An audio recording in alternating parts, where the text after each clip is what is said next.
Welcome along to the latest Seahawks Draft Blog live stream. Rob Staton with Robbie Williams. Adam Nathan might be joining us, but if not, it's just going to be a tag team effort tonight between Robbie and I. On this stream, we are going to be previewing the season, which is a week away. It's less than a week away now.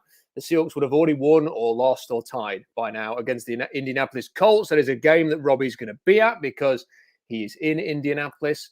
So what we're going to do is we're going to run through some predictions, some expectations, what we think is going to happen this season. It's kind of a general season preview prediction show.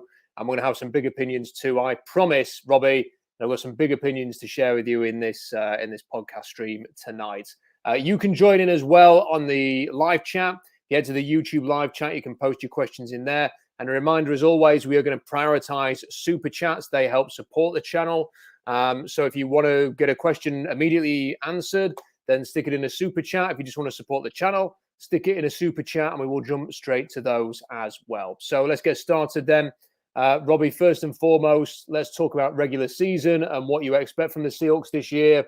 You know, everybody's going to be sort of giving their assessment, aren't they, on what they think is going to happen for the regular season. Let's throw in the schedule here for the Seahawks in 2021.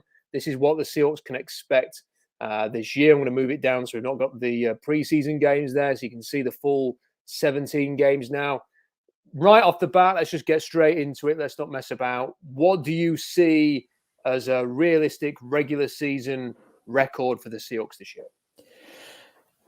Yeah, I mean, 10 plus wins is kind of my thought process when I'm looking at it. Maybe 11, could be 12. I mean, this is I think it's a pretty tough schedule. I think, by what we saw out of the preseason, I wasn't stoked.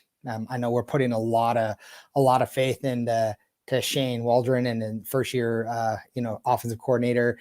But I mean, for me, it's the defensive side of the ball that just still has me worried.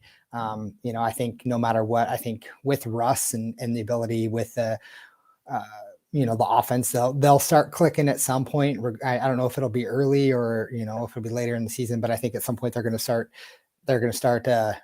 pulling it together. And it's just really those cornerbacks, as you can see, they're already making a bunch of changes, that worries me. And, the depth on the defensive line, I'd like to see them make another move again, we've talked about prior, but man, I don't know, anything above probably 11 wins is probably where I would go. So I had a look at this, Robbie, and did my own little prediction game to game. And obviously it's completely pointless doing that because who knows where the Seahawks are going to be?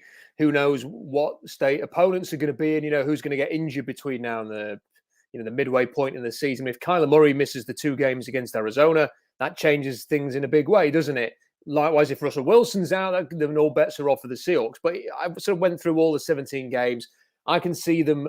I think they will beat the Colts, and we'll look closely at that game in the week. We will do our game preview stream later in the week, but I think they will win that game, and I think they'll probably win it in a similar fashion to the way they beat Atlanta in week 1 a year ago, and I think it'll be pretty comfortable. I don't see them beating the Titans with their offensive weapons, with Derrick Henry and with Julio Jones coming in to support A.J. Brown. I think that is a game that is going to be potentially difficult for the Seahawks, and I see them dropping that one. I see them going to Minnesota and winning to go to 2-1. They seem to have Minnesota's number. I think it'll be a typical Seahawks-Vikings game, but I think that ultimately the Seahawks will come out on top and win that game. I see them losing in San Francisco.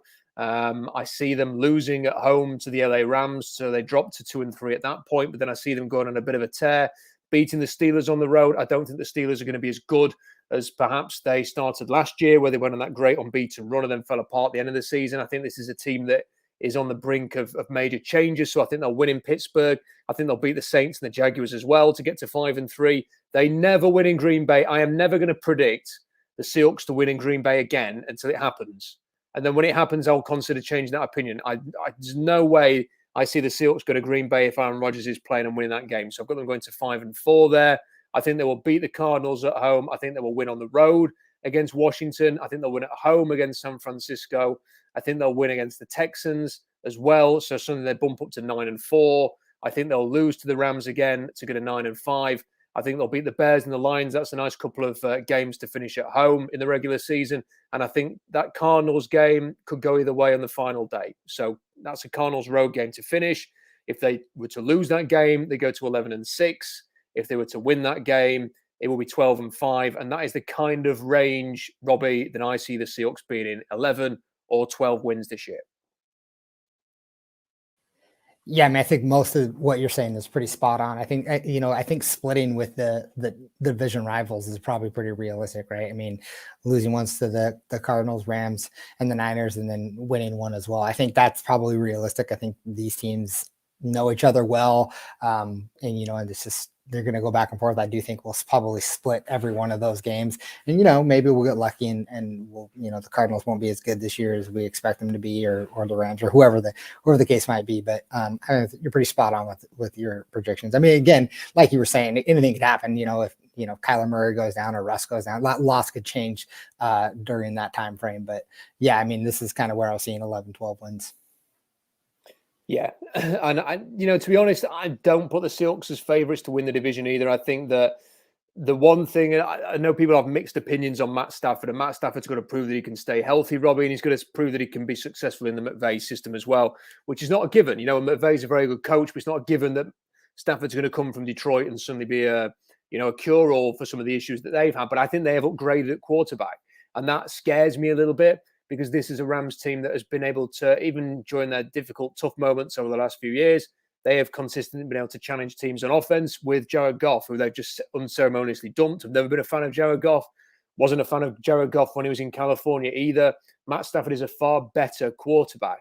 He doesn't have to be an MVP candidate to really elevate the Rams to a new level this year. He just has to be, I suppose, he has to avoid some of the errors and some of the in-game inconsistencies that Goff would have. Like Goff would have just sort of 2 or 3 series where he's absolutely terrible and everything just completely slows down. But then he would go to Tampa Bay, play a very consistent game and enable his team to win. And that is the key, I think, for the Rams, is just getting a little bit more from that quarterback position, which I think is what Stafford is very capable of doing for them. So I would put them as the favorite in the NFC West. I think the Seahawks probably second favorites. I know a lot of people have bumped San Francisco right back to the top just because while they were injured last year and they're going to be healthier and they're going to have a better opportunity. But the thing about the Niners a couple of years ago, it was kind of like a perfect storm for them. They didn't have too many injuries. They had people like Richard Sherman coming in, really helping them at cornerback.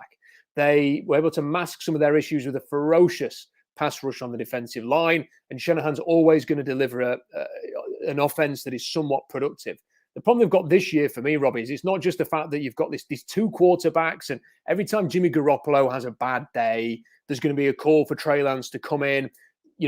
Can that create a bit of a distraction there? Will players within that 49ers locker room start to think, I'm a Trey Lance man, I'm a Jimmy G guy? Will they start to have their favorites and have their own thoughts? Can that maybe sort of send a franchise in 2 different directions? I don't think it's ever healthy when you have an incumbent and the young quarterback, and the incumbent is not just your typical Ryan Fitzpatrick or somebody like that who is just going to be moved on and is there just to simply be there long enough until the point when Trey Lance or whoever it is ready.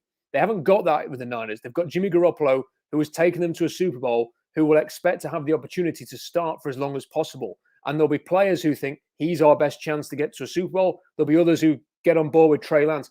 I think that could be a distracting point for the Niners this year.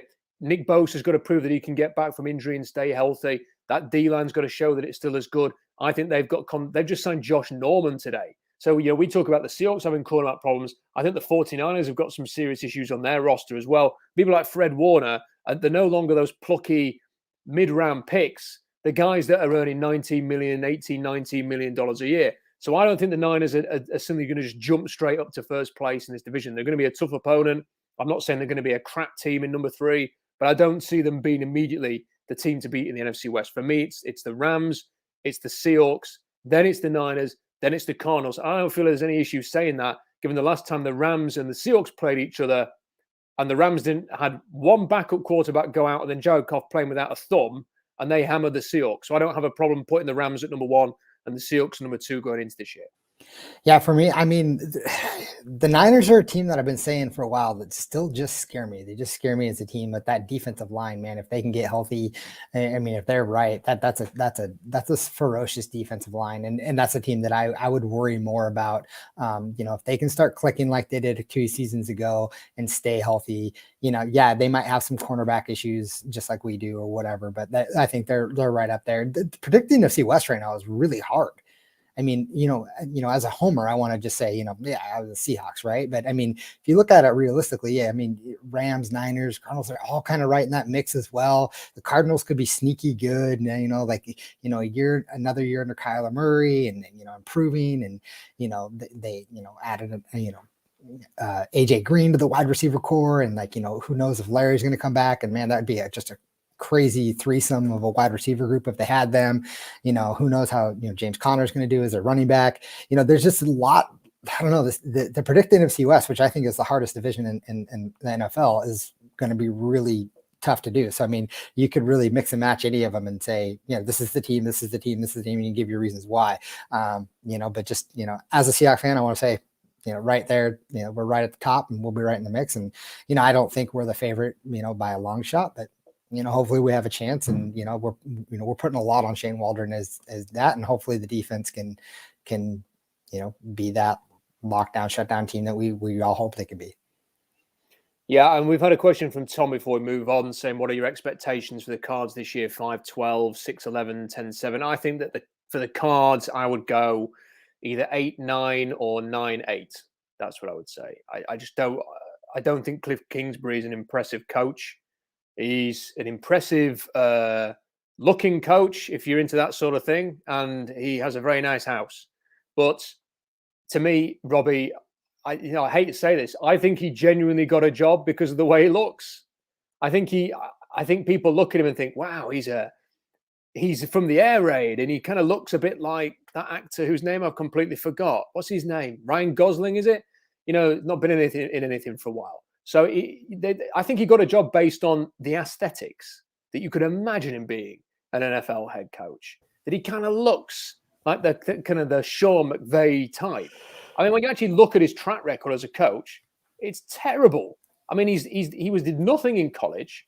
He had, unless I'm mistaken, Mahomes was with him with Texas Tech, and I think Baker Mayfield was, but he kind of got rid of him and he transferred.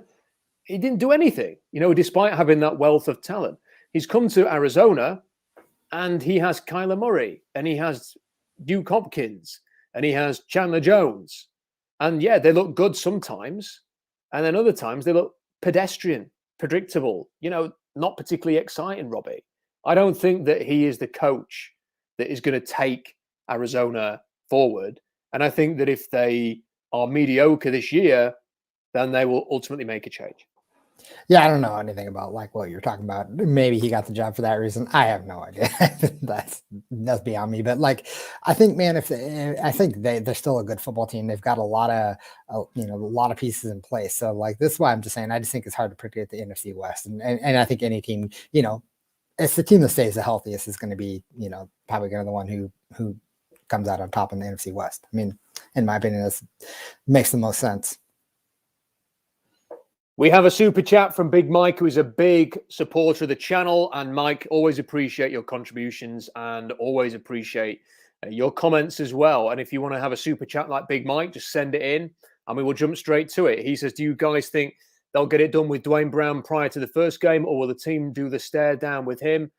My personal prediction is that they will get something done. I think the Seahawks are well aware that they cannot go into this season with Dwayne Brown sat on his couch or stood on the sidelines, not playing and not protecting Russell Wilson's blind side. He has to play. The team know that. Mm-hmm. Everybody knows that. Russell Wilson is not going to let them get away with this. He's going to be pushing all week to get something done here. I think that even it may not even be a big announcement. I don't think there's going to be a huge press conference and, the Seahawks make a huge statement about this. I think what's probably more likely to happen is just that Carroll's going to come out whenever he speaks, Monday or Wednesday, whenever that's next going to be, Robbie, and we'll announce that things are okay and that they're going to move forward. And I don't think we'll ever truly know what the situation is there. And it might not even be that the Seahawks have surrendered that much to get Dwayne Brown back out there. but I think they will do something to make sure that it happens. And they have no excuses not to, because they have a whole ton of cap space right now.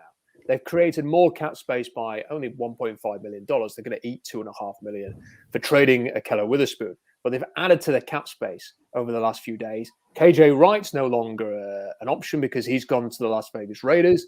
So there's absolutely nothing to stop the Seahawks giving a bit of money to Dwayne Brown to make sure he's out there. And personally, in my opinion, Robbie, I couldn't give a crap if they offered him a 2-year extension off the back of this and just took the chance there that he is actually going to play the next 2 years after this one. You've got to make sure that he is playing next Sunday.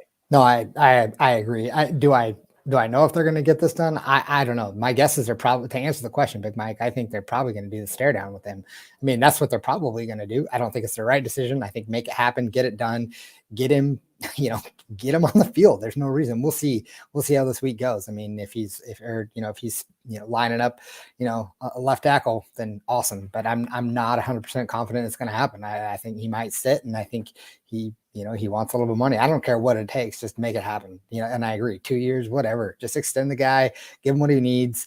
I don't like these stare down situations, and I know why they're probably holding back a little bit because they don't want it to be the same thing with like Quandre Diggs. They don't want it to be a thing where this becomes a thing where players are allowed to do this as much as they want, and then they get what they want. Don't let that happen. But you need your left tackle, man. You gotta have him. So, in my opinion, make it happen. Yep, completely agree. And one thing I don't understand, Robbie, and people always say that over the cap is the place to go for the cap information. And they were projecting that the Seahawks had something like $13 million in effective cap space. I have no idea why it's suddenly now down to 7. And all the teams that were around the Seahawks are down to a similar level as well. So apparently the Seahawks have $7.2 million to spend in terms of effective cap space. That's not as much as I thought. Certainly if KJ Wright's got $4 million from the Raiders, then that would have practically taken most of that away. So they don't have millions and millions to go out there. And I was kind of thinking if they had the 13 that Over the Cap was saying last week, then they could have probably gone on a bit of a spending spree here and brought in better players. That's probably why they're looking at, the rejects from the New York Jets to come in at cornerback, which is what they've been doing. And is probably why they're waiting until after week 1 to go and do anything with Geno Atkins, because they don't want to guarantee his salary. But frankly, I always wonder a little bit if you get a bit too cute with stuff like this. Making sure it doesn't really send the best message either to the player, does it? We want but we want the ability to cut you at any point as well to Geno Atkins. Whereas I'd kind of be thinking, oh, what the hell? Just get the guy in. Carlos Dunlap's probably going to vouch for him. You then get somebody who can maybe replace some of the production that Jan Reed produced on the interior. He's only going to be playing, your third downs, your occasional early down snap to try and generate some pressure. You're not expecting him to be out there for a huge number of snaps. I'd feel a lot more confident about the defense, especially with this awful situation at cornerback. Let's just call it as it's terrible. The fact that they're scrambling around now, trying to find, can Trey Flowers start? Can this guy from New York suddenly come in and stick this week? Can Sidney Jones suddenly become the player that he's so far proven unable to become? Let me be honest, just as a Husky fan, I'm stoked about Sidney Jones. Yeah, but why are you stoked about him? Are you stoked because he's an ex-Husky, or are you stoked because you actually think he's going to play for the Seahawks? Probably a little bit of both. I mean, I don't want to hear anything from Husky fans right now, okay? I know. That was about the worst showing. No, I don't even want to talk about it. I don't want to hear anything about Husky. They've got a Husky player in. Yeah. No, that's not a good thing right now. The Huskies are terrible. They're shite. You don't want anything to do with them. So give me the Alabama cornerbacks. I don't know. I'm joking. Anyways, I am excited. I hope he can get it together. I mean, he seemed to play pretty well in the 6 games he played last year with the Jaguars. He seemed to play pretty good. I'm not saying he could come in and be a starter right away. And yes, Big Mike Husky homer alert. This guy right here. I'll admit it. But yeah, I was excited just to get him in and see what he can do. I mean, would you rather have Sidney Jones or Trey Flowers starting? We've seen what Trey Flowers can do. Like, let's get somebody in there that can, do something else. Let's try it. It's worth a shot at this point. Yeah, I agree with Mike's comment there. Whew. Montana, who knew? Who saw that coming? Probably a lot of people, actually. But anyway, moving on from the Huskies. Yeah, I think they should get Geno Atkins done, and I'd like to think that there were other moves that they could make. I just don't think there is, because we kind of had this conversation for the last couple of years. Oh, there'll be somebody on cut down day that they can trade for. Oh, there's going to be some veteran cut who they can. It never happens. It never happens. The only time when things get done is prior to the trade deadline. The NFL's taken a step forward in that regard, and it's become, the trade deadline has become a little bit more exciting, because you see 2 or 3 trades, and there's a bit of talk about teams trying to move players on or on the final year of their deals, trying to get what they can, because maybe they don't think they're going to get the comp picks. So you see a bit of movement there. Maybe come the trade deadline, they'll pull off the Carlos Dunlap trade again, or the Quandre Diggs trade again. 2 exceptional trades. The Seahawks played a blinder at making those 2 deals and getting those 2 guys for what they got them at the time that they got them. So certainly they deserve a heap of praise for that. If they can get a hat trick this year, all power to them. But I can't help but feel like there are issues on this roster right now that might not be exposed by the Colts, who are incredibly banged up and injured in week 1. But when you start, it's quite a difficult schedule this year. When you start going to the Vikings, when you're playing the 49ers team who haven't had enough weeks to get really injured yet. And you've got some other teams coming up as well that are going to be difficult. They're going to test that depth at cornerback and that quality that you've got there.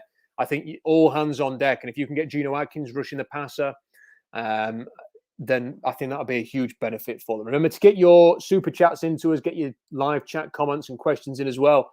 We'll try and show as many as possible between now and the end. So, I've got a big thing I want to talk about today, Robbie, as well. This is a really important topic that I want to talk about. And I want to get this in before the season begins, because I don't want it to sound like I'm talking out of both sides of my mouth when we get to November and stuff like this. And if I'm wrong with what I'm going to say later on, then I want to be able to own that as well. I'm not going to sit on it and pretend that I didn't say it. I want to put this out there now tonight, so that if it ultimately comes to the fore, we can say at least we were talking about it. If it doesn't, then I will eat the crow that very much needs to be served. But first of all, I just want to talk about sort of positives and negatives for the team going into the season. I'll give you mine first. I suspect yours may be similar. I think everybody's going to be pretty similar, but I'll give you mine, and I'll start with the positives, and then we'll get to the negatives. So the positives, I think DK Metcalf is primed for a really big season. I was a little bit concerned a few weeks ago at how would the contract year situation impact him. And I still think it is something that needs to be witnessed, and we need to sort of see how he's going to handle that. Because if there are games where he's not getting as many targets, and there were games at the end of last year where he was not getting thrown to as much as he was earlier in the season. And if he thinks I can see dollars slipping away here because you're not looking my way, you're not featuring me in the way that I think I should be featured, I wonder how he will react to that. Now, he may react to that beautifully. He may handle that like an absolute stud and just go, it is what it is. I'm going to move on. I'm not for a second saying that if that happens, he's going to cause an earthquake within the locker room. But I'm just saying it's going to be interesting to see how it unfolds, because there were a few times at the end of last year where DK was getting a bit frustrated. And then he's been interviewed by like Brandon Marshall and Chad Johnson, and he's saying things that, that you kind of raise your eyebrow about the way the offense is played, and the way that Pete Carroll conducts his team, and the way it keeps his offense ticking along. So I'm going to be interested to see that. But personally, I think that he's primed for a big year. I think one of the big things Shane Waldron will try to do is try to be a bit more creative than just go route, slant, go route again. I think they're going to try and get him moving around a lot more, try and find those mismatches, because look, no one's going to want to be matched up against DK Metcalf at the line. There's no need just to have him outside and run straight line downfield or cut across on a post. You can be creative with him. Hit some of his best plays against Tampa Bay, against the Niners last year, or when he was coming across the field, moving in space, when he can separate. And then once the ball's in his hand, he has got the yards after the catch ability to just run past everybody, and the size to make him difficult to tackle. Let's see a bit more of that. I think he's going to be primed for a big year. My prediction is this time next year, he will be taking the field for the Seahawks. He won't be holding out, and he'll be in possession of one of the biggest contracts in NFL history that he will have. If not the record-breaking receiver contract, it'll be right up there. The only reason I don't think it'll be the record-breaking, I've talked about this before, is because Nuke Hopkins' contract is so ridiculous that maybe that will be seen as an outlier, and he might struggle to sort of negotiate off that point and say this is the deal that's going to be the framework for DK's deal. But if he plays well, if he cuts out some of those drops, uses his size a little better than he has in the first 2 years, then I think he can be a major positive. The other thing is the fact that Darrell Taylor is playing at all, because we talked about it, and I don't know why some fans, they get stupid about this. You didn't think he was going to... They think that it's some kind of like offensive thing or a ridiculous thing to fear that he was never going to play. But it was a huge mental thing for him playing with the rod in his leg. It cost him his whole rookie year. And, in a way, if he'd just had a new knee injury or whatever, you'd say, well, that's just one of those things. He will come back and he will eventually give it a go. When it's a mental thing, when actually the head coach is saying he's fixed, he's better, there's nothing to stop him getting out there other than his own mental well-being, is that he doesn't feel confident running on that. And he's having to go for second and third opinions elsewhere. That's when you start to fear whether he's even going to be able to play. And I've got to be honest, Robbie, I'm still a little bit concerned that 6 weeks into the season, if he ain't feeling it, if the leg's not feeling right, then maybe we're going to have a repeat of what happened last year. Maybe he's not going to be taking the field. And maybe this is still going to be an issue. But the way that he played against the Chargers in week 3 of the preseason, and the fact that he's out there, for me, I'm going to view this as a positive right now and be optimistic. I just hope that the Seahawks actually use him on next Sunday and don't have him sort of just playing a bit part 7 snaps role to get his, whet his appetite a little bit. Get him out there on third down. He's probably your fastest, most dynamic speed rusher. So use him and try and get him to get teams off the field, because that is something that Seahawks have got to do this year. They've got to be better on third downs on both sides of the ball. And the final positive is just the hope that the new offensive coordinator can deliver. It's not expectation, and it's nowhere near expectation that's going to happen. It's simply hope. And the fact that there is a change there means we can hope that it's going to be better. If there wasn't a change and it was Brian Schottenheimer, I'd have no confidence in what we saw at the end of last year. With Pete and Brian Schottenheimer running the show again, I'd just be thinking this is going to be more of the same. The fact that there's somebody else there makes me think, okay, I'm going to give this a chance and we'll see what happens. And I also think that what Russell did at the start of the year was a bit enough of a flex that now I think Pete feels it is time to let him have more control. So I'm interested to see that, because if they don't do that and it doesn't work out, they're going to have big problems in a few months' time, even more so because the 2020 draft has got no answers at quarterback for you.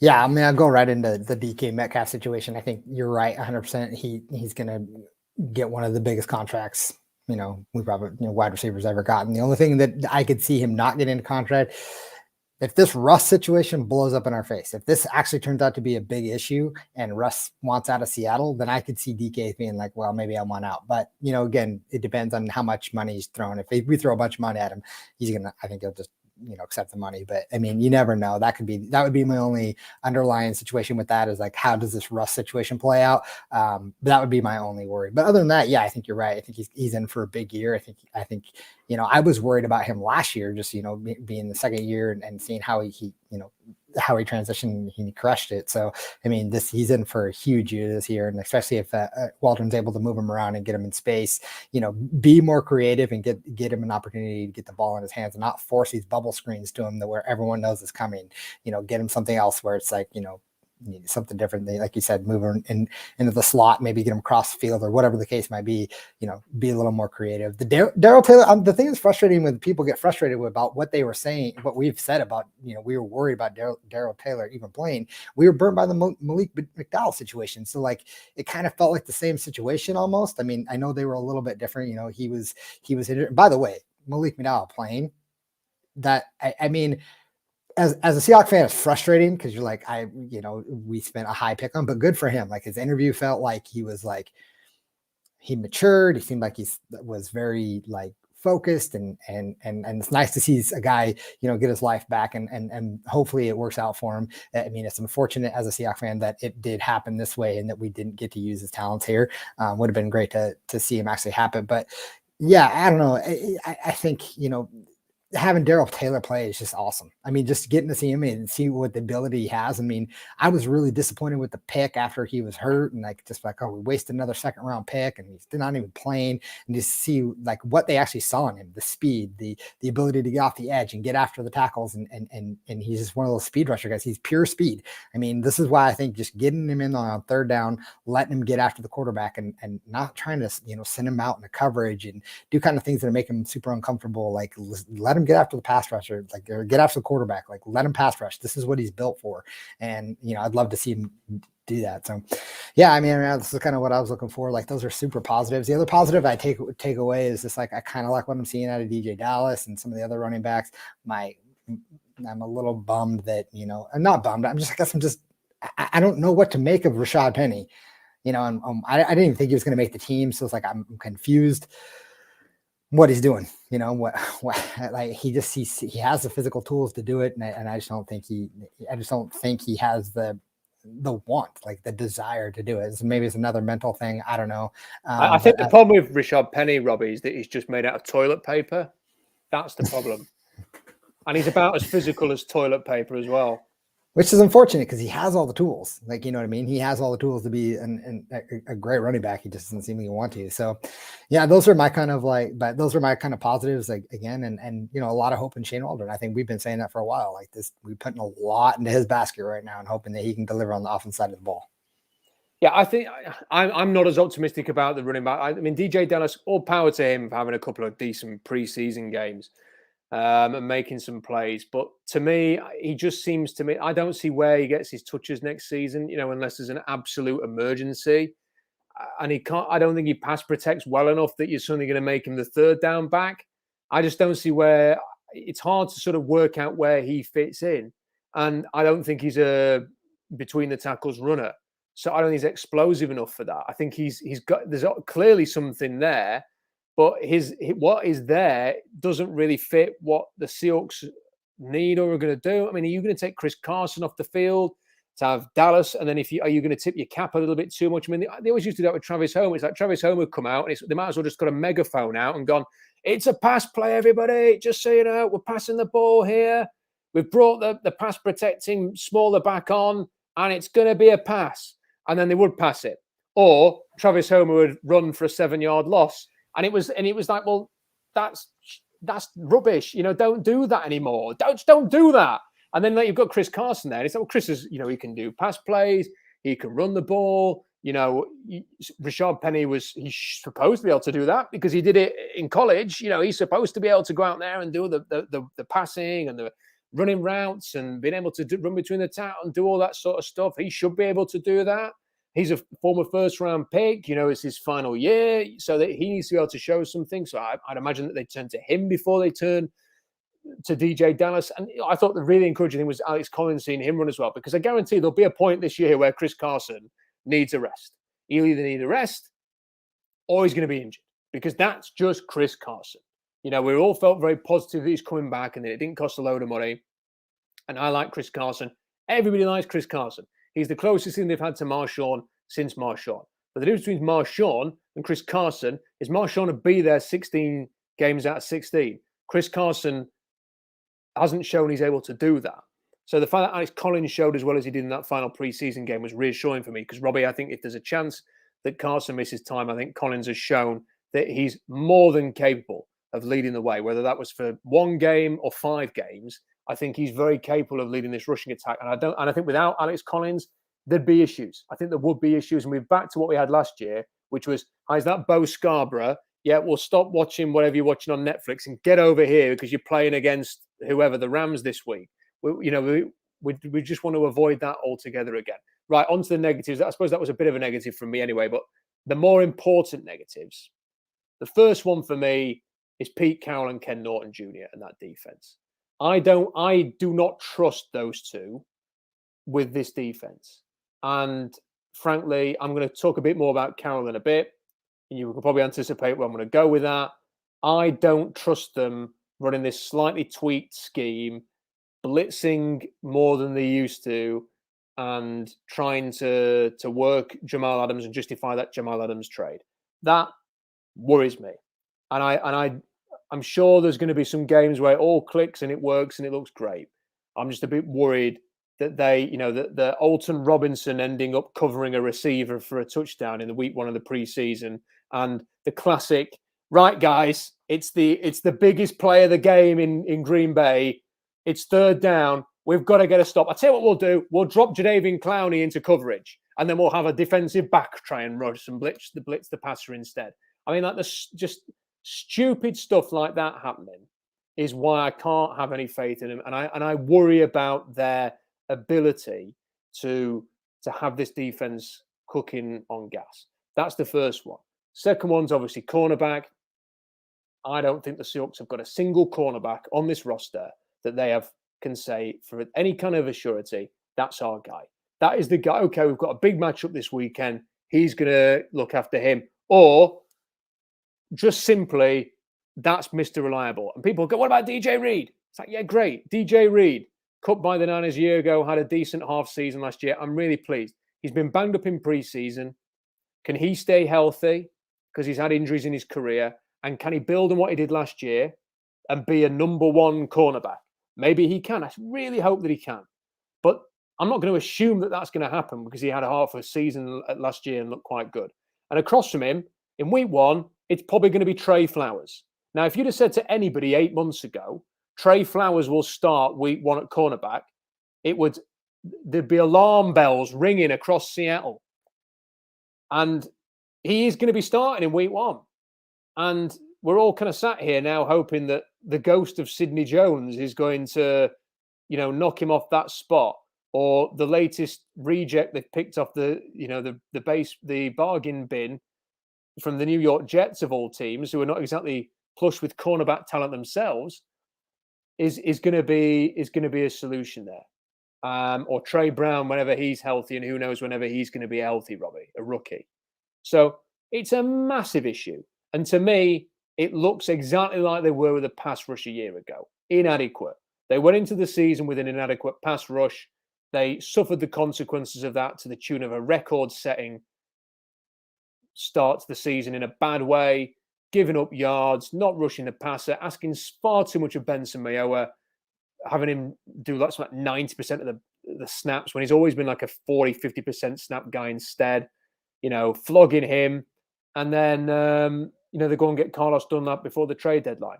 And I kind of think it's deja vu. It's just a different position. They're going to be in exactly the same situation. It's going to cost them early in the season. Maybe not in wins and losses in the same way they started 5-0 last year, but we can all see that the defense isn't as good because there's a glaring weakness on the team. And then they're going to have to go and do something about it a few weeks down the line. And they don't have a top pick. And they don't have, when you don't have a top pick, it kind of limits your ability to go out there and be aggressive in a trade. You can't use that second because then you're not picking till round 3. If you use round 3, you're picking in the second and then not till round 4. So they are limited in what they can do there. And I think this is a big problem.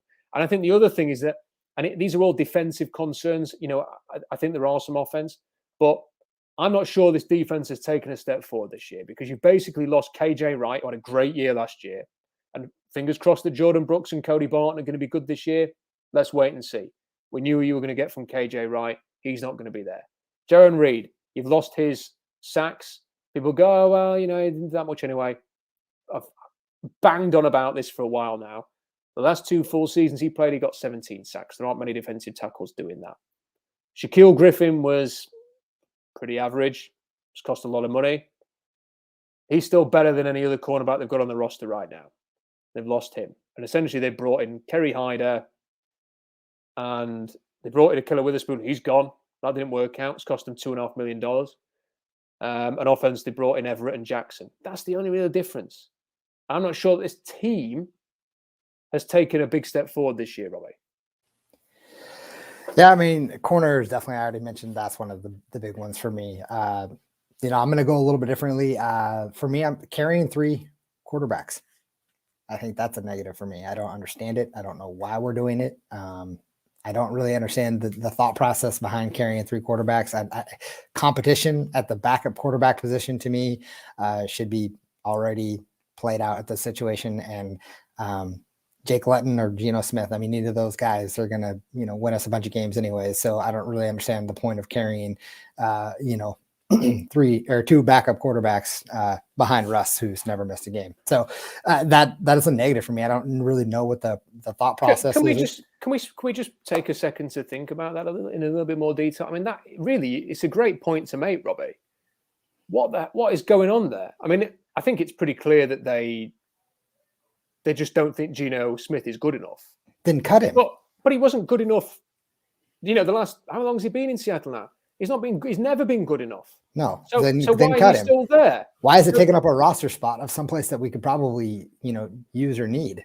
If this is a competition, we've got to have a look at Jake Luton or whatever, because Geno Smith's not good. But you re-sign Geno Smith. Go and sign somebody else. Trade for Gardner Minshew. I don't know. Just do something else other than this. And you're quite right. It's taken up a roster spot. And for what? No one's left because no one's wanted to claim any of Seattle's players, which in itself is an interesting topic. Yeah. But But if they had lost somebody, or if they, it's prevented them from bringing somebody else in to have a look this week, what for? What is the point of this? I mean, it makes no sense. Yeah, it doesn't make any sense. And you bring up Robbie Minshew, and I would have gladly given up a 6th round for him, and to have him come in and be our backup quarterback. That would have been fantastic. But whatever. I mean, yeah, exactly, Tom. They should have gotten Minshew. So like those kind of things, I don't really understand why they're carrying a third quarterback. The other thing for me is I'm going to stay on the offensive side of the ball is center. I don't know why we didn't address it in the offseason. I think this is where I really hope that it just works out that, it's like the Rams, because we have Shane Waldron, that they don't have to prioritize the center position, and that it just kind of works itself out. It seems like, I guess, Kyle Fuller going to be the starting center this week. So, I mean, I don't really feel like he should be lining up against Aaron Donald, when that time comes. So that's the other position for me that I'm super concerned about. It's a negative for me, but maybe it'll work out to be a positive. But right now, it's just one of those things that have me concerned. And then on a quick point on that as well, Robbie. I mean, it's interesting again that they said they're really impressed with the San Francisco center that they brought in, or the guy who's been sort of playing a bit at center, and that they like him. But you shouldn't be, a week before the season starts, be trying to find alternative solutions at positions like center from players that have been rejected by other teams. And by the way, this guy lasted to Seattle on waivers. So there was about 20 teams in front of them who had a chance to take him, and they didn't. And he's here now, and you're thinking, well, what does that say about Fuller?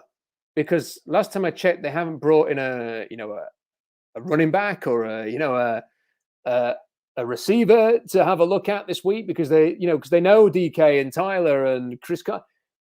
They clearly don't think that Fuller and Ethan Posick are a sure thing, and that is a little bit concerning. They're showing their hand here. We're worried about corner, and we're worried about center. And rightly so. Right. But this isn't the time to be acting on that now. You needed to come up with better ideas months ago.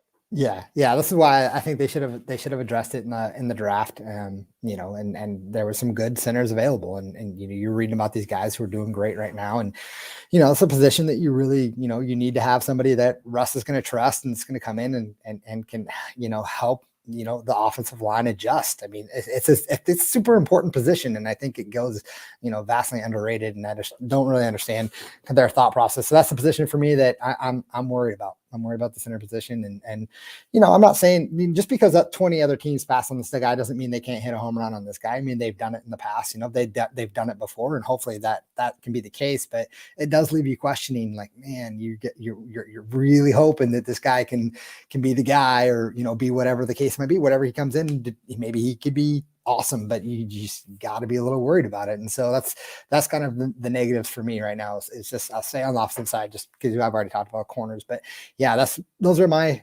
biggest concerns going into the season. And this brings me on to the topic that it will not surprise anybody, I think, who follows along closely. But I want to talk about Pete Carroll, Robbie. I want to talk about Pete Carroll, and I want to put down some big opinions here, which are going to upset people and are going to have people foaming at the mouth, because I know it's blasphemous to criticize Pete Carroll in Seattle. However, I'm just going to say what I think about this, Robbie, and you can give me your take on it, and people can jump in. Remember, super chat if you want a question or point read out immediately. Live chat for everything else. Then I just have to read this comment out, by the way, before I start. I've been interrupted. It kind of distracted me. It's kind of like just been there, like flashing in my eye. From Jesus Christ himself. It's great that he's listening to the show. To be honest, Jesus, I would not be saying, oh God, at the start of your comment. I've heard that the boss is quite angry at times. Oh God, he did it. Damn, I'd be liking me some Staton. Thanks. But if he mentions Jaron Reed for a 20th podcast in a row, I'm out. Get it over, dude. I would hate to be some dame that dumped you back in the day. Well, I have never been dumped, Jesus. But I did meet my wife when I was 21, so there wasn't exactly that much time for that to happen. Anyway, the back to Jaron Reed, I think it's a valid point to keep raising. You know, I'm not talking about Jaron Reed. Oh, I wish Jaron Reed was here. The point is that they've lost the sacks that Jaron Reed produced, and they haven't replaced them. You know, Al Woods and Poona Ford and Brian Monet, for me, are not going to replace the sacks that Jaron Reed had. Now, maybe the guys outside, if Darrell Taylor comes in and has, you know, 6-7 sacks, then great. And on top of what Carlos Dunlap matches his production and Mayowa and people like that, then it might not be such a big deal. But there's a hole of sacks there. And the other thing is that Reed took up a large number of snaps in the interior D-line. So you've got to replace that somehow. So I think it's a valid point to make it. And again, it's not really so much about Jaron Reed. It's about you've lost somebody, and where is what he did going to come from? And it's no different, really. We could be talking about Shaquille Griffin. Who's going to replace Shaquille Griffin? Who's going to do, you know, who's going to replace KJ Wright? We can have that conversation as well. I'm a little bit concerned that there's nobody who can play Sam properly, like KJ Wright could do last year. It's no different, really. I'm just talking about the role that Reed played. Right. And I think, not that I'm agreeing with anybody with what anybody's saying about this, but I think if you're talking about production from the previous seasons, Kerry Hyder did have 8.5 sacks, right? So if he can match that production, right, there's some of that production that comes from Jaron Reed. Again, I'm just playing devil's advocate here since Jesus Christ came in. So, well, Jesus, we will leave you to your Jesus-y things, and we will move on to my point on Pete Carroll. Right, here we go, Robbie. I just think, and you know how I feel about this, I've talked about this on other shows, and I'm going to talk about it here today as well. I think it's time for a change. I think the Seahawks need fresh ideas from the top. I think it's gone stale. I think a new approach is required. You know, generally, I'm very much in the camp that nothing lasts forever.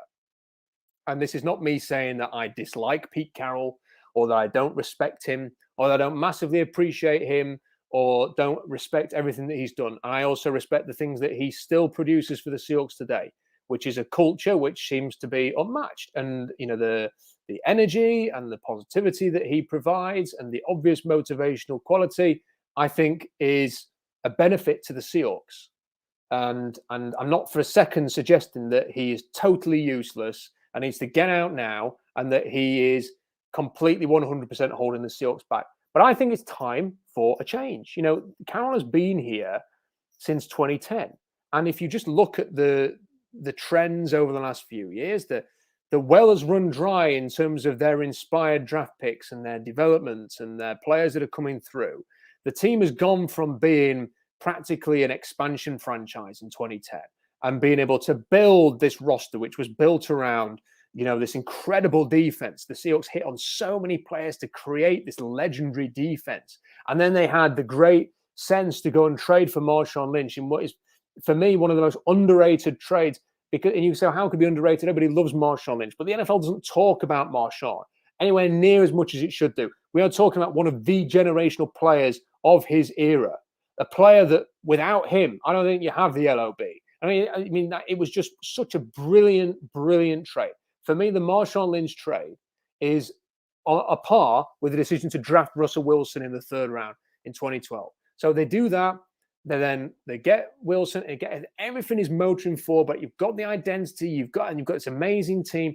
And for me right now, it's completely transitioned. What you have now is you are a team that is predicated on the fact that you have a franchise quarterback who is earning $35 million a year.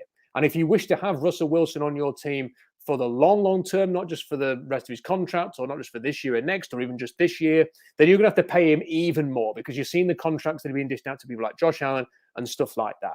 So for me, the direction of this team is no longer the sort of the all compete, you know, we're going to be a balanced running team, and we're going to do it, and we're going to play the Pete Carroll. The team ultimately has to be structured around your quarterback now, because that is where you're investing so much of your money. And part of the reason that he was kicking off a few months ago is because I don't think that he believes that, you know, whatever Pete Carroll's vision is chimes with his vision. And I think that you need the head coach and the quarterback moving forward to share that vision. I think the best thing for the Seahawks moving forward because it's not going to happen this year, but from next year onwards, assuming that this is more the same this year, which is what I think it's going to be. I think it's going to be an 10, 11, 12 win season. We've discussed, Robbie. I don't think they're going to win the Super Bowl this year. I think it could easily be another early playoff defeat. then I think that what you need to create in Seattle is the same kind of relationship that they have in Kansas City with Andy Reid and Patrick Mahomes, where you have very much a hands-on, offensive-minded head coach with a vision which is creative, which chimes with his quarterback, and you never hear of any issues between Reid and Mahomes. And ultimately, I think that is what the Seahawks need, because that's where they've made their investment with Russell Wilson. And if you want to keep Russell Wilson, then that to me is the direction this franchise is going to have to go. And then anything other than winning the Super Bowl or making a serious tilt for the Super Bowl, I think that what you're going to find in the offseason is that Russell Wilson's going to do act 2 of what he did this year, which is to agitate for change or agitate for a trade, because this is a man who is approaching his mid-30s and knows that time is of the essence. He needs to win now. And I worry a little bit that what we're sort of experiencing right now is just the prolonging of something that has gone stale, that has become the Wilson and the Carroll relationship is a little bit out of date now. And I think it's just time to move on. And look, people will go, well, who would you have then? Who would you have? Who would you bring in? Give us some names. Who is this magical coach who comes in and has this brilliant relationship? But I've got some names. I'm not for a second saying that these names are perfect, Robbie, but these are the names that I think of when I'm talking about this. Brian Daboll in Buffalo. Brian Daboll is the man responsible for turning Josh Allen from a pumpkin into the Cinderella's carriage. He was unbelievable last year. I mean, he was practically unrecognizable. And the game design week to week in Buffalo, like the Seahawks, listen to Carroll after that Buffalo game. We thought they were going to run the ball a lot. They didn't run the ball at all. Like literally never. And in the first half, did they run the ball once? Like it was just throw. And the Seahawks like, what are they doing? Wow, we didn't expect that. And that's Daboll. I'm not saying he's perfect. In the games when they played the Chiefs, I don't think they really had an angle on that. But I like the fact that he's elevated Allen. I like the fact that he game plans specifically. I like the way that he's getting so much out of Stephon Diggs and Josh Allen. He's making the most of those parts. He's a coach that has been around and worked with different people. I'd be interested to see how a guy like that would work with Russell Wilson. I'd be interested to see I'm intrigued to see how Joe Brady gets on as the offensive coordinator in Carolina again this year, because of what he did at LSU. Look at LSU right now. They lost to UCLA. Like Joe Brady goes in there with Joe Burrow and those pieces. He turns them into the unstoppable force that they became. And look, I like Ed Orgeron. He seems quite an interesting guy. I don't think anyone could point at Ed Orgeron and go, wow, that is the man who was completely responsible for that, because he's still there. And look what they've been for the last year and a bit. Joe Brady was incredible there, and I think he did a good job with Carolina last year. He's moved them along slightly with Sam Darnold now. Let's see what he can do. See if we can get a song out of him. He's somebody that I'd be interested to see the Seahawks. And he's got sort of that Sean Payton style offense going on, and that's something that Russell Wilson has always seemed to have a lot of interest in. And then, there's the obvious sort of college candidates, your Lincoln Rileys and people like Matt Campbell who get talked about, who've been very creative, very innovative. Just this is my personal opinion, Robbie. I'd quite like to see a coach like that operate with Russell Wilson, and those two be kind of like that, and see how that works. And that's nothing against Pete Carroll. I think it's great. He brought a title to Seattle. I just think it's time to go in a different direction. And look, the counter argument to this, Robbie, is always, and people get very, very sniffy about this, and they always push back with the same thing. The Seahawks are consistent winners in the regular season.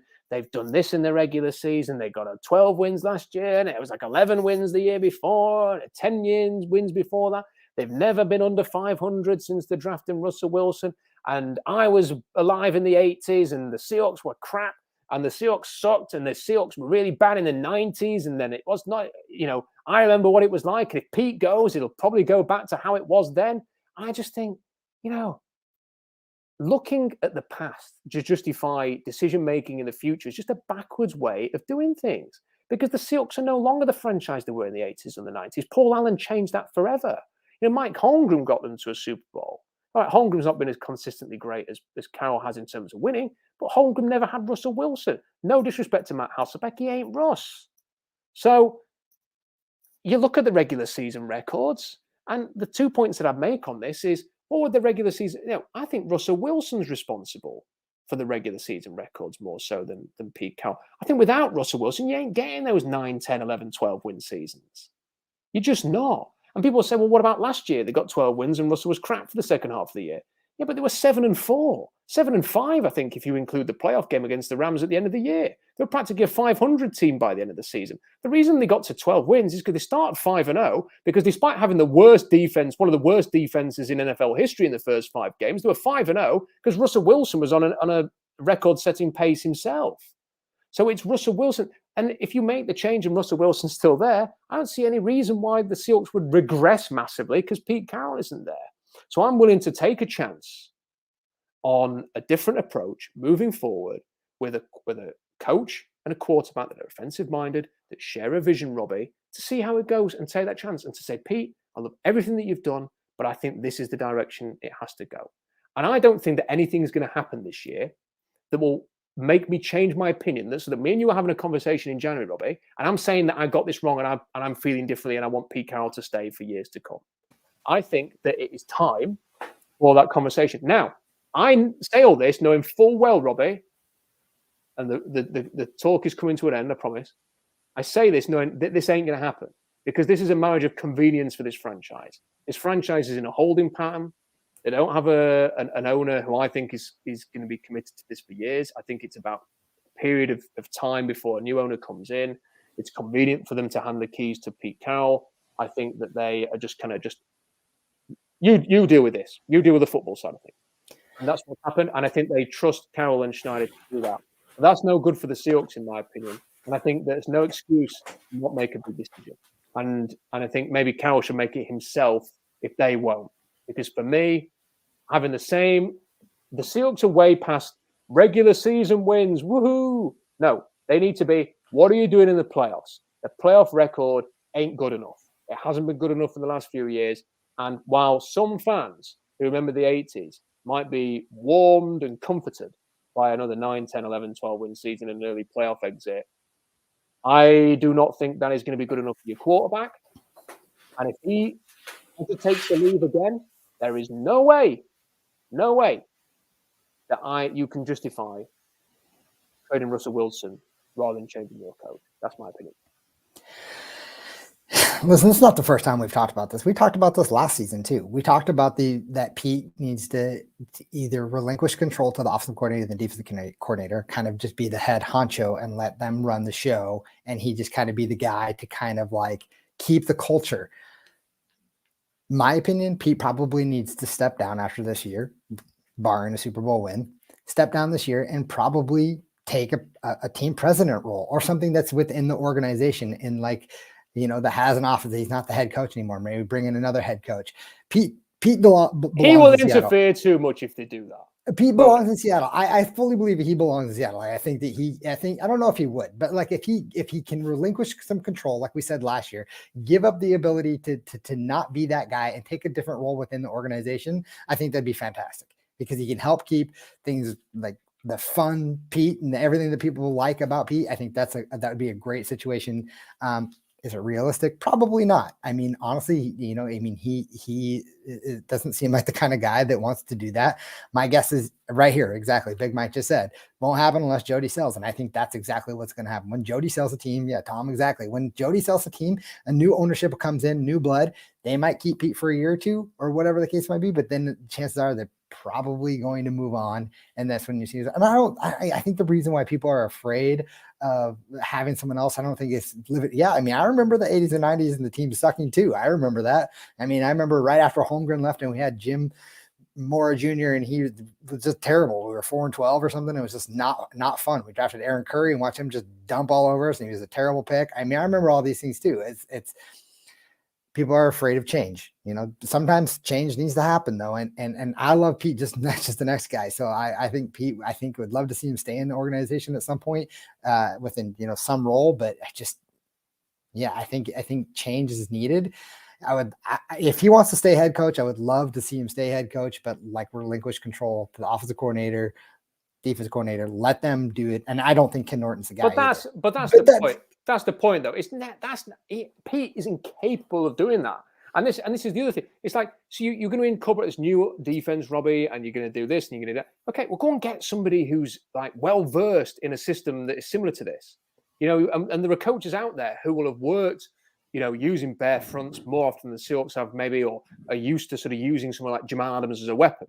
But the Seahawks just Ken Norton, who is basically just is Pete Carroll's confidant, who's and Pete and Ken Norton are going to try and do this. I think it's past that. And then you've got Pete. Sort of, how will Pete interfere with the offense? Because he's always done it. Is he going to do it again? We're going to have more things like the fourth down call, and Pete's on the phone or whatever on the headset going, "Oh, I'm not sure about this. Oh, we've got to take a delayed game on fourth down. We're putting it anyway." Time for a change, and I know it's not going to happen. And I sit here; it's completely futile. It's convenient for Jody Allen and Chuck Arthur or whoever it is who's in charge there. It's convenient for Pete because Pete seems to just want to carry on, and Pete likes working clearly and doesn't want to be a retired dude, even though he's 70 this month. I get it. I know I'm sort of screaming at the wall here, Robbie, and saying that, but this is just my opinion. And I think that this season is going to be more of the same. I don't think anything's going to happen to change my view come the end of the season. And I think if that happens, I fear that Russell Wilson will say, "I'm out." And I think this is when the fan base's opinion may change a little bit here. Because if you ask fans to choose between Carroll and Wilson, it will get ugly. And it will become an issue. And it will put fans in a very uncomfortable position. I do not see any way whatsoever that this team can make the playoffs and have an early exit again in the playoffs and survive with that relationship intact, with Russell going, "Okay, on to next year." I can't see that. No, I agree. Cannot see that. No, I agree. And that's going to be a big problem for them. And that's why I suggest other names. And I just think it's time. And the development of players hasn't been good enough, Robbie. The roster construction hasn't been good enough. The game management hasn't been good enough. The winning the big moments hasn't been good enough. They lose the big playoff games that they need to win. They haven't shown that they can take that next step. And rather than live in fear of, "Oh my word, if we change it, we might go back to being a crappy franchise," I think it's time to roll the dice on becoming a championship franchise again. And I don't think the current organization is going to do it. And it's not even that they're mediocre. They're just good, not great.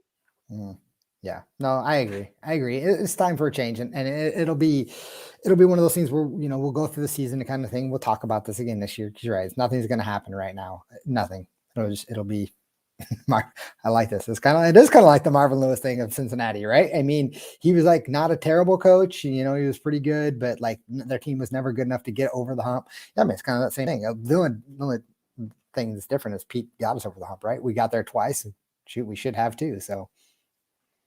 Yeah, I just think, and it does frustrate me though when I hear people reference the 80s and 90s, and Robbie, it comes up so many times. "Oh, you can't possibly make a change. You can't do this because it was bad. It'll go back to being bad." No, I think with Russell Wilson on the roster, there's like a base level, and I think it's probably 9 wins because that's the worst season he's ever had. And the worst season that he ever had with 9 wins, the team was decimated with injuries and all sorts of bloody issues, and they couldn't run the ball at all. He was injured. Yeah, so you've got all sorts of issues combining there, and they still got to 9 wins. And even when he has a really difficult end to last season, and listen, I don't think he has that bad end to the season, Robbie, with a very creative-minded offensive head coach running the scheme, because that was just so predictable. I mean, you saw we had Joe Fan on a stream, and we talked about the question he asked after the Washington game where they couldn't do anything on third down and the offense was stale. And what are you doing about it? And Pete's brushing it off, going, "Well, you guys can make a big deal about it if you want. We're not worried about it." And then about 2-3 weeks later, they're out of the playoffs because of the same issue that they didn't address. And, I don't think Russell Wilson has the second half of last season with a different offensive mind running the controls. And I think what I'd love to see, and I just think to give it a chance, Robbie, because you're only going to get one crack at the Russell Wilson era. You're only going to get one go at this. Okay. So I don't want to look back on this era of, I kind of already feel like I'm looking back on the Pete Carroll era was good, but could have been better because of that last Super Bowl, because of what happened at the end of that and not being able to get back there. I don't want to look back on the Russell Wilson era and think, well, that was the same thing. Could have been better. Could have been more. Because, Drew Brees is broke records, done all that, one Super Bowl. Aaron Rodgers, done all that, one Super Bowl. I don't want to look back and have that. Just another one Super Bowl for Russell Wilson changes everything. And I just would be very interested to see a Darboll type with Russ or a Brady type with a very experienced specialist defensive coordinator coming in who is given the keys to be a defensive coordinator. To me, that would be a fascinating and exciting situation to go into 2022 with if this season ends up being more than the same. If it doesn't, Robbie, and I'm not even saying if they win the Super Bowl, if they get to the NFC Championship game and put up a real fight in that game but lose, I will eat my words that I have said here, and I will come back on a stream, and you know it, and people know. I write a post every year saying it's listing the things I've got wrong in the draft. Every year, without fail. People don't read that. They only remember the negative. I'm not someone who acts like I've got all the answers. I have opinions, and when they're wrong, I will happily come back and say that they are wrong. I've got an issue with this. If the Seahawks get to the NFC Championship game and I am wrong, I will happily come on here and I'll write a post about it saying I was so wrong. I've got this so wrong, Pete. I apologize for ever doubting you. I will do all of those things. I promise I will. It's on video now. I'm saying it right now. I don't think it's going to happen. And I think at the end of the year, what we'll actually be doing is looking back on this and going, everything still stands. And we'll be left in this situation of wondering what will happen, because I think that is when the Russell Wilson situation comes back up. Because unless Pete goes, I've had enough. I don't think and trust me, I wouldn't even trust the franchise, Robbie, to make the right appointment, because I think ownership is in that holding pattern right now. I don't know. How could you make a projection on whether Jody Allen and Chuck Arnold, is that his name? Chuck Arnold? Chuck Arnold? How could you make an assessment on whether they're capable of appointing a great head coach? They've never had to do it. Unless they go and get Todd Lywicki back or somebody like to come and just do that job, which wouldn't be the worst idea in the world, then I don't know how you can have any faith either way, either they will get it right or wrong. So that's just what I'm saying. I don't like talking in this way, Robbie. I know there's going to be a lot of people who hate. I know what the comments are going to be on this video. I know what the comments are going to be on other websites and the emails that I'm going to get for saying this. I know it's completely blasphemous to criticize Pete, but I want to say it now and get it out of the way rather than just be saying it 4 or 5 weeks in and acting like I'm too clever by half. Right. No, I mean, I get it. I mean, this is something we talked about last season too. So, get ready for the hate mail. We'll talk offline about it. It's always interesting. Right. Well, we've done an hour and 7. So let's wrap it up, Robbie, with a Super Bowl prediction. We'll be back in the week and we'll talk about the Colts game in particular, which I've already said I think the Seahawks are going to win quite handily. But we'll have a bit more on that. We'll have 20, 30 minutes on that game in particular. But Robbie, Super Bowl champions, who are you picking? Man, this is early. This is early to pick this. I guess just offhand, I'd probably go with the Chiefs, just because they seem to be the team that's still improving, and Patrick Mahomes is still improving, and they got a great coach, and they seem to get they seem like be the team. So for me, I guess I would go Chiefs. Big Mac going Buffalo Bills. Oh, by the way, just because so many people asked, yes, I did cut my hair. Thank you for. I saw that cut. Yeah, it wasn't for charity. It was just cutting my hair. So yeah, there was a few comments. We can see all the comments. You guys can see them if you're on YouTube. Following along, asking where Robbie's hair has gone, and I was wondering whether it was just hidden under the hat. No, I cut it. It's all gone. So that's it. There it is. Yeah, my hair went a long time ago. If you were wondering. Anyways, not important. I'm going Chiefs. That's my team. That's the team I think will probably win the Super Bowl. Love to see the Seahawks though. Yeah, I would go. I would probably go with the Chiefs as well. Just the fact that they lost the Super Bowl last year, Robbie. They've completely rebuilt their offensive line, which is the big issue in that Super Bowl. They still have their weapons. Obviously, there are concerns on the defense with Frank Clark and what's happening there and all of that. But they still have some big names up front. They have John Reed. They have obviously Chris Jones as well. And, other players who are very useful on defense. So I'm going to go for an extra motivated Chiefs to make amends for the last Super Bowl. I wouldn't even rule out a rematch of the Super Bowl last year, because if there's one thing Tom Brady has shown us, it's that never, ever write him off. I mean, if that dude gets to the playoffs, nobody is going to want to face the Tampa Bay Buccaneers. Yeah. So, yeah, we'll see. I mean, and I agree with you. I hope it's the Seahawks. However much I may criticize Pete Carroll, I am a Seahawks fan, and I want the Seahawks to do well. So, let's see. We will join you again in the week. Thank you for all of your comments. And if you want to help support the channel even more, you'll like the video on YouTube, share it around, get the word out there. I mean, I'm biased, but I think this is the best place for Seahawks conversation. You're going to get some proper conversation here. And, there's no arsing about on this podcast. We just get into it. We talk about big things. You might not like all the things we talk about, but we're just going to put them out there. You can have yours say in the comment section. That's what it's all about. Like and share the video. Get the message out there. Stay tuned to Seahawks Draft Blog. Go on to Seahawks Draft Blog now. There's some early college football thoughts on there as well. So lots of opinions already on the college football. That will continue throughout the season. Go Huskies. Oh, my word. I was with I did a live fantasy draft with a Michigan fan earlier. And I said, are you playing Washington next week? He was like, yeah. But our best playmakers out injured. I was like, it doesn't matter. You could have me playing for you next week. You're going to win that game. Sorry to Husky fans. There may be a few of you listening. I do not have a college football team, so I do not mind taking the piss out of the Huskies. So apologies for that. We'll be back soon with that stream on the Colts. Until then, enjoy the NFL season. It's still going to enjoy it, even if we're talking about certain things today. And we'll see you next time.